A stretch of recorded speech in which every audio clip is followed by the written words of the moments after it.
Hello, Ukraine. No, war and peace in general. And one question I've been thinking about, which I'd like to pose to the group, is do you guys think that war is inevitable? Jeez. Whoa. Yeah, that's a heavy topic to start off with. As of now, yeah, kind of. I mean, we've already seen it only takes one guy to set off this whole kind of global chain reaction where kind of every prominent power, at least in, the northern hemisphere near the Atlantic, every major power is kind of putting their own 2 cents into it, like sanctions and military support and whatever. And all it took was one guy and his, crazy ambition to remake, I guess, the Soviet Union. So, even if 99.9% of us are like, oh, we want to strive towards utopia, we want to do things so that everybody gets a shot, nobody goes hungry, etc., etc. Peace. It's like all it takes is one person with the resources, and you can kind of start this whole warpath of suffering. And then, I mean, you see, there's not a lot that many people can do about it. We can put the economic sanctions on, but is the United States government, you know, putting in the work, sending the soldiers, upholding U.S. beliefs? No, and that's like a whole geopolitical, I guess, dominoes of like one thing leads to another, and everything can be sourced back to this and that and the other thing. It goes back like 100 years to probably like World War II, even before that. So to answer your question, as of right now, war is sort of inevitable.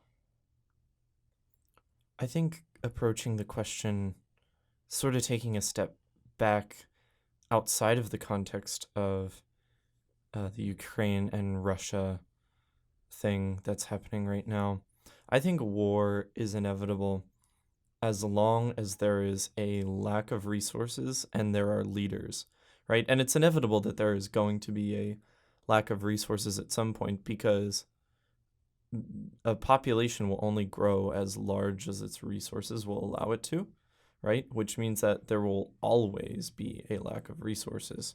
Um, and as long as there are leaders who want to try and acquire more resources for their people or for themselves, there will always be war because that's sort of what's at the root of war is like this idea of like gaining more power or gaining more resources. And I don't believe in people enough to think that we would want to share, for one, if we had more resources, or two, that we'd want to peacefully work things out if we were at a lack of resources. For me, like the fact that war has been a thing for this long, it almost feels like human nature that it's this competitive. Um, and that humanity in general is sort of competitive. I feel like if we haven't grown out of it at this point, war is most definitely inevitable. Mm. Whether it's for power, whether it's for resources, and I mean resources equal power, right? So it all sort of stems into this one sort of big idea of trying to sort of keep power. I think there will always be a power hungry individual in any group of people, and somebody who's motivated enough will try to conquer, right? Even if you only have one person who has that kind of motivation, I think it's kind of like what you were saying, John. It only really takes one person. If you just have that one person who is motivated in that way, um, I think it's inevitable. Let me put it this way. I think it's inevitable that you will have one person who's motivated in that way, and therefore war is kind of inevitable. Yeah, I also think of that in similar terms. One of the like big examples that I have is think of it like maybe just not war necessarily, but like fighting, right? You know, the fact that we have contact sports, specifically the thing I'm like talking about is like MMA, right? UFC fighting. You know, the people that go and fight have this drive to prove to themselves and to each other, right, through their fighting ability. And it's not because they necessarily hate a person, right? It's just this innate human nature of wanting to fight, right? And wanting to be better than someone else, right? And in sports specifically, it may not necessarily be for a negative cause, right? You're not necessarily trying to cause harm because you hate a person, right? But it's just what you want. It's a way to vent, and it's a way that we've seen throughout many sports. You know, we have football, we have uh, boxing, right? All these very very heavy contact sports, and you know people get a thrill out of them, and it's just one of the things that is at least to some degree innate. So to think that like we can 100% get rid of that, you know, facet of our human nature, I think is kind of not realistic. Maybe in the bigger scheme of wars, there might be a small possibility that we can avoid any major wars, but in at least in the facet of fighting, in the facet of people wanting to compete with their bodies with one another, right? Contact to contact. I think that will never personally. I don't think that will ever go away. And I mean, sports have been around for a really long time, and you know they kept going because people have this drive to keep on competing with each other, and you know give each other a good thrill by fighting against one another. And I mean, it's pretty popular. I mean, we've all seen at least clips of UC fights, and they're thrilling, right? They're entertaining. So even as bystanders, where we wouldn't necessarily do that, we get a thrill out of seeing people do that. So at least in the case of fighting, I don't think that will ever go away. But there could be perhaps some future where we could do that instead of necessarily waging war with one another completely lethally. I mean, I would even argue that it's not even human nature to do these things. It's kind of like animal nature. It's the animal part of us. Because if you look at our closest relatives, the great apes, specifically chimps, are very aggressive towards each other and they like kill each other. And when you give an ape a gun, it's like, well, now you can kill each other more efficiently. Now It you can sounded do a it little quicker. bit too much like when you give a mouse a cookie, when you give an ape a Yeah, gun. when you give an ape a gun, you get like Planet of the Apes. But no, like seriously, it's almost like our animal nature. Because I would argue that human nature is like helping each other, like having sympathy towards each other, and you know, you see people all around, like um, physically disabled people, for example. Like we've kind of taken great steps into making things accessible, and we don't like leave people in the dirt. We don't like, oh, you know, you're not good enough. Like, you know, we have accessible ramps, and I mean, this is a very crude example, but you get what I'm saying. It's like the human nature is kind of like helping each other, I would say, or cooperation. I disagree, actually. I think that that's not part of human nature. I think that that is learned behavior. And I Mm. think what's actually at our core um, is the sort of is our competitive nature. And I think that in so many ways that's repressed. And what's substituted is human nature because human nature, like, or I'm sorry, not human nature, what you're describing as being human nature, because that sort of is working towards the betterment of a larger society, right? And these are things that we're sort of told are uh, good in a way and sort of make us feel good. And I think in some way, like, if we see the people that we love benefiting from, you know, things that we do, for example, like it's let me put it this way, like it's easy to sort of make that connection when it's in relation to people that you love, but our empathy doesn't really extend beyond who we know. And I think that in so many ways, like what you're describing is more, it's more geared towards like what we like an idealistic, like what we wish and want to think human nature is, but it's closer to learned behavior. And I think so much of human nature is actually repressed. Mm. I That's a good point. I kind of agree with both of you actually. I was thinking about in terms of your it's our animal brain. There is like some neuroscience to it. Like our older, more reptilian parts are driven by fear and survival. And so fear and survival gives you more violence, right? And our more kind of recent evolutionary parts of the brain, like the prefrontal cortex, which is like our rational thinking brain, is kind of our more human. Like it's what distinguishes us, like that very like big prefrontal cortex is what distinguishes us from other, animals with brains. But at the same time, I agree with the learn thing, where it's also like, if you think of babies, right? I mean, a baby is like harmless, right? Like they're so pure and innocent. Like they don't know anything, right? But then they learn from the adults, right? They learn, and I think that's why parenting. I mean, this even gets into like parenting, but parenting is really important because what happens in development with a child is like so important to how they end up as adults. And so like there's definitely a learned thing to it. Like I think if you put 100 babies in the room and they represented like the world, I don't know, just left them there, kind of like fed them or whatever. Model UN, but with children. Model UN, but with children. Like, I mean, I don't know, maybe you'd have havoc break out at some point, but like, I mean, No, I think you bringing in babies is a really interesting like concept. Like, what is like somebody like a very pure version of a human? exactly. And sort of to support what you were saying, I had a friend. I don't know what the source exactly was, so this could be completely untrue. But I had a friend who said that she read something somewhere that, in essence, the babies were sort of shown these videos of like these abstract videos of like shapes sort of interacting with each other in some way.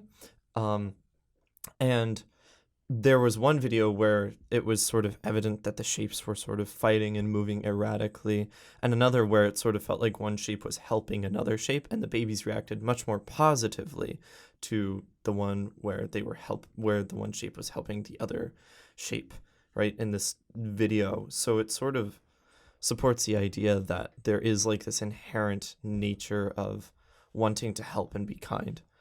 Like I said, I don't know what study this was. I've seen that video actually. You have? I've seen okay. That. So that does exist. Cool. Okay, that's good. I'm not crazy. And I think that gets at the idea of maybe both sides exist in babies, like the positive side, like the cooperative side, and then the more competitive, maybe even violent side.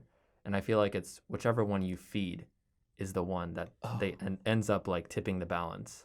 Yeah. So if you're, I don't know, feeding them with even like simple things, like if they're not, if they don't receive enough nutrition even, or if they don't receive enough parental love. Like there was this video I was watching recently about the Romanian orphanages where these children are kind of deprived of like motherly or parental love. Yeah. And they're completely developmentally like very different. Very different. And so it even gets into the developmental like part of human nature, and it's really interesting. To completely go on a completely different sidetrack, going back to kind of war and violence in general. I was reading this book by my favorite neuroscientist, David Eagleman, and it's called Incognito, highly recommend. In one of the pages, he talks about that there's a set of genes that makes humans, with those set of genes, I think it was like 10 or 20 times more likely to be violent, to commit like aggressive crimes, stuff like that. And I was like, whoa, maybe there's a genetic thing to this, where if we take out those genes, then, we could have a more peaceful society. Right.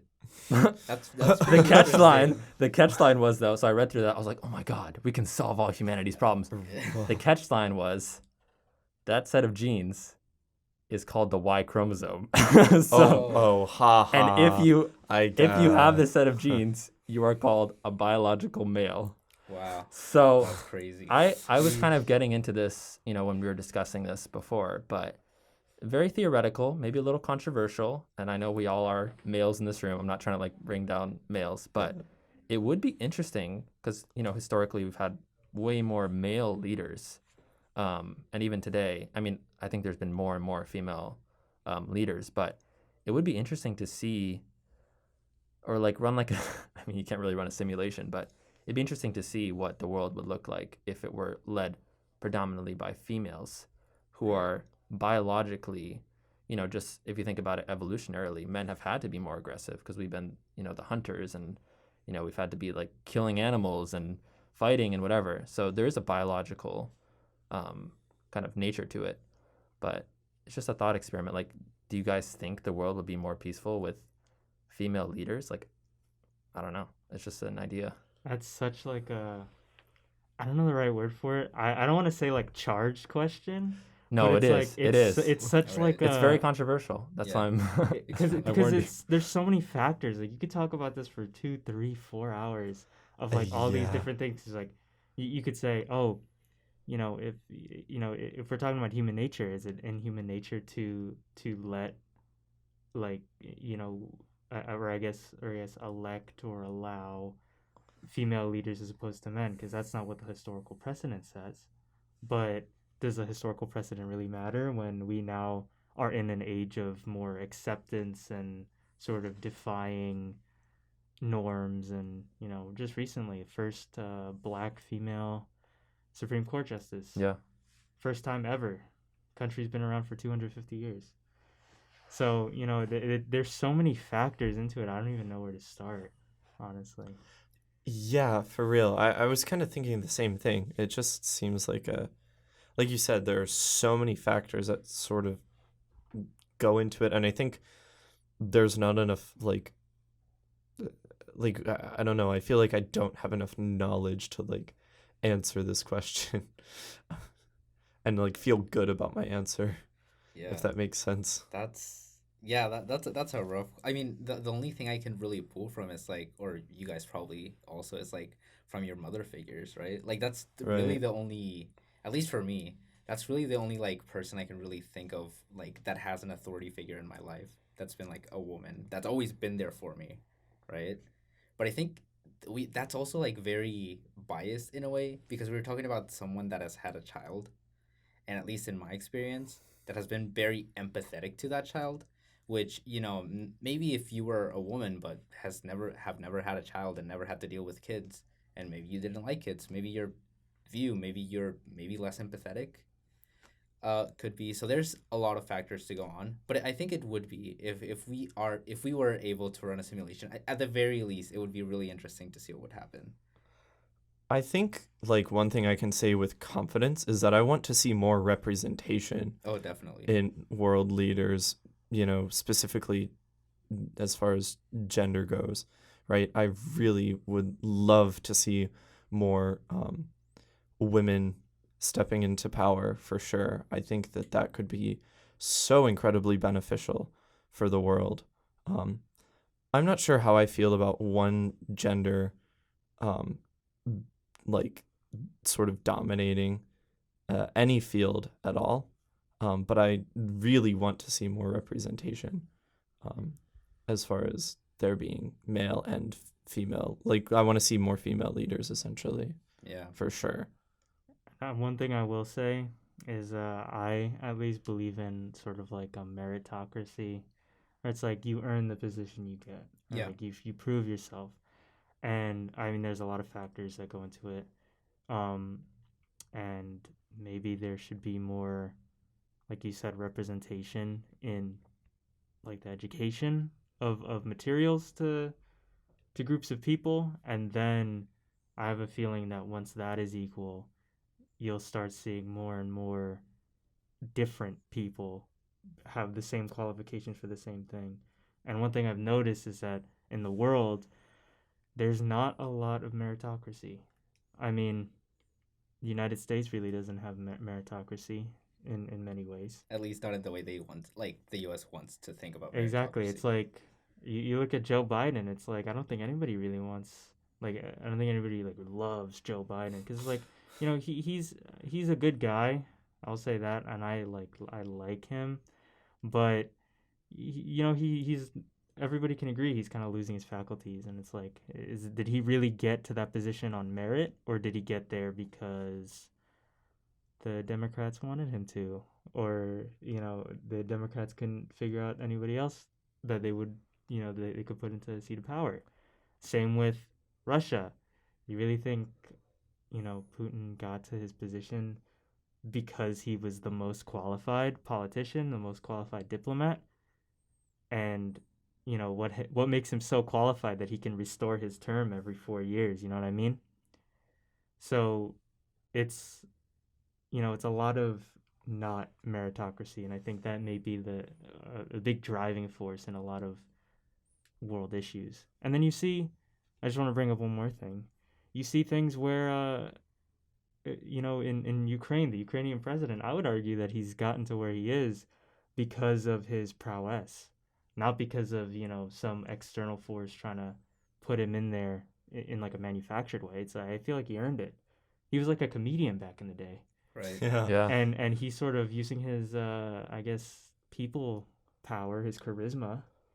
He was able to get himself into a seat where, I mean, I'm sure he is extremely stressed and everything, but he got himself into a seat of power, and I think he's impressing everybody. The with man has his- balls of steel. I Yeah, was about to say the fact that he was Yeah, able for to real. like stay, like if he was truly just like a political figure, just to be a political figure, he would have fled, but he didn't. exactly. So I feel like And that he's set earned. the tone for the entire war. Yeah. Like Yeah, for him, real. he and the Ukrainian people, I have so much respect for. Like I cannot imagine like the difficulty that they're going through, and they're so resilient and like balls of steel. That's all I can say. Yeah. Absolutely. But He earned it. yeah, no, basically. But I think it's also charisma. I think people like charisma a lot. Like, I mean, I don't want to say that like Donald Trump, for example, has charisma Right. in my Rip. opinion, but Maybe a type of. I think charisma, people let's just call it that. people enjoy him. Like they find him Why? entertaining. Yes. He was I'm a kidding. meme. He was literally he got free like advertising. People just memeified him like crazy. Yeah. That gave him so much exposure. He was just a joke at the beginning, and people memeified, or is that the right word? Memeified? Yeah. It Memified can be a him? word if you want it to be. Right. I hereby proclaim memeified as a word.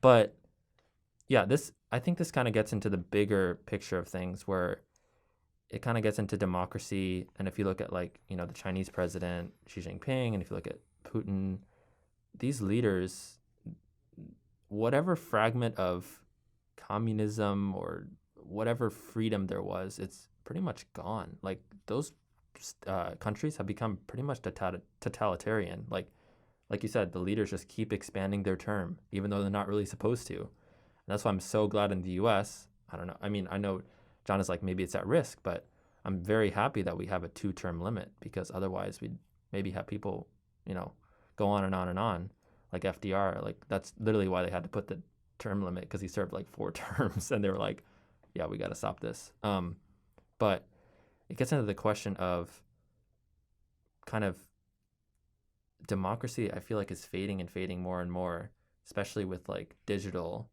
If you just look at, like Russian propaganda during this war, people are believing complete lies. Like the Russian people are being lied to, and even other countries around the world who are not necessarily involved, like they're believing it too. And it's so easy to fake things nowadays, and there's so much, what is it called? Like the fake videos. What is Deepfake? deepfake? There we yeah. go. Deepfakes. Like what? Like this kind of goes into our discussion on like what is truth.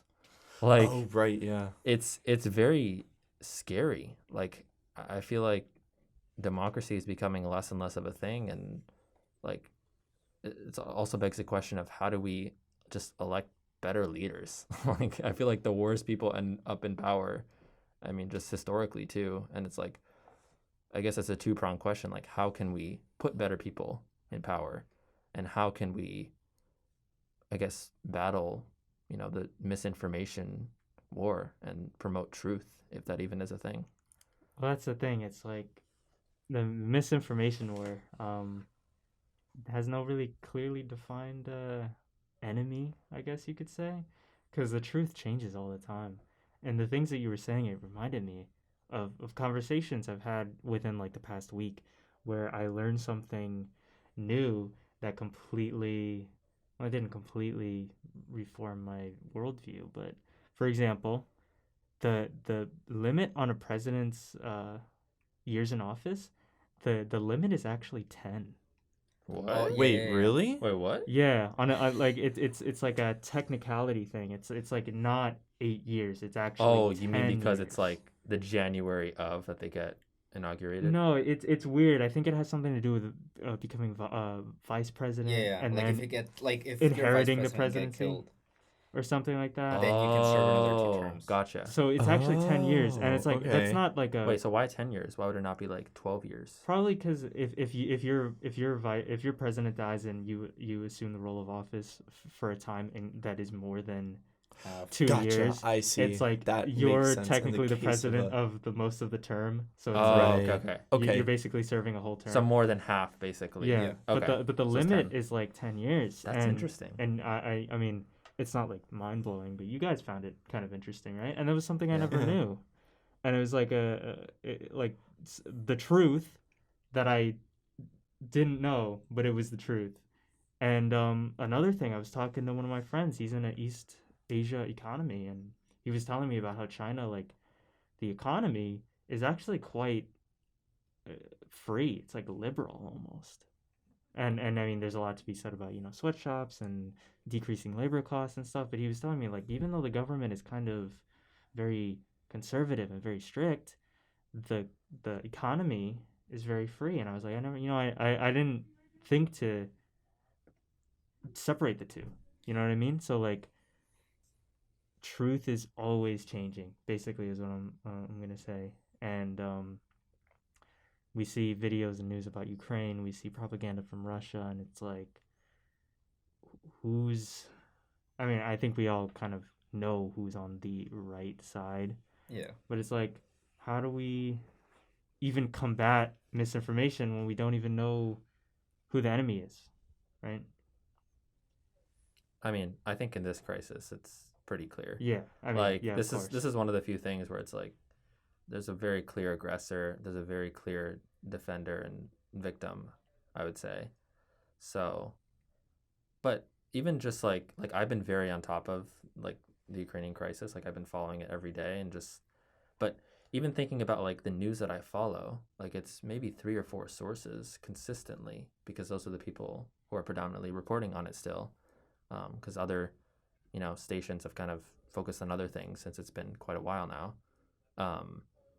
And I feel like public interest has also kind of dwindled. I feel like it's like there's the same thing with like the Black Lives Matter protests where it's like after 2 weeks, people just stop talking about it.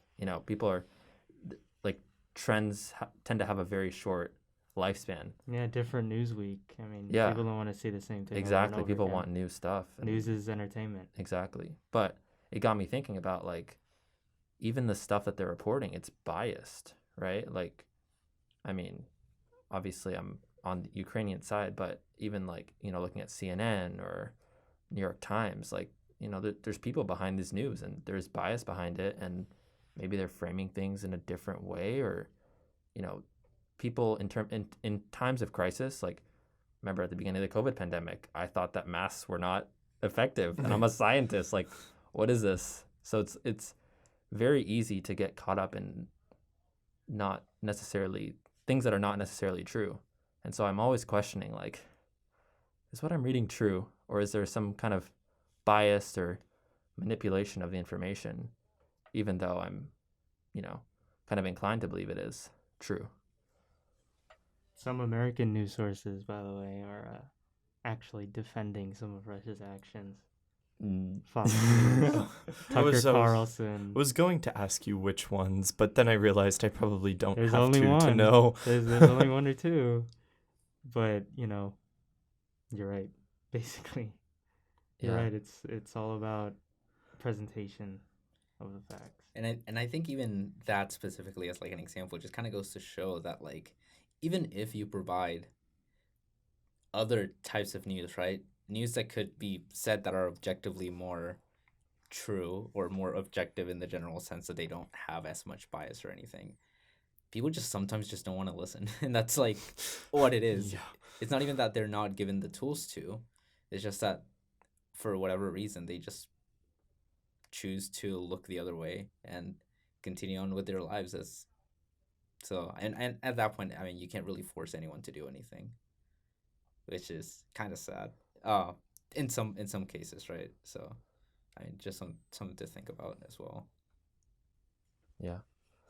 Well, this has been a very fruitful discussion. I was not expecting it to turn into human nature and democracy and Truth. the truth war once again kind of reigns It's supreme. funny So how it always seems to return to that. it always seems to return to that. Right. I mean, that's that's a pandemic of its own, a crisis of its own that's happening worldwide. It's the digital era, and so it's very important to keep it in mind. But yeah, so this has been a very interesting discussion. To our listeners out there, I would advise you to keep even though a lot of your news sources may not be covering it as much, keep in touch with the crisis, because it's very important to know what's going on in the world. Obviously, keep in touch with other things going on in the world too, but also question what you're listening. Even if it seems like it's the right thing, and question where your news comes from. And yeah, so on that note, thank you guys for a great discussion, and we'll see you next time. Bye. See ya. See ya. Bye.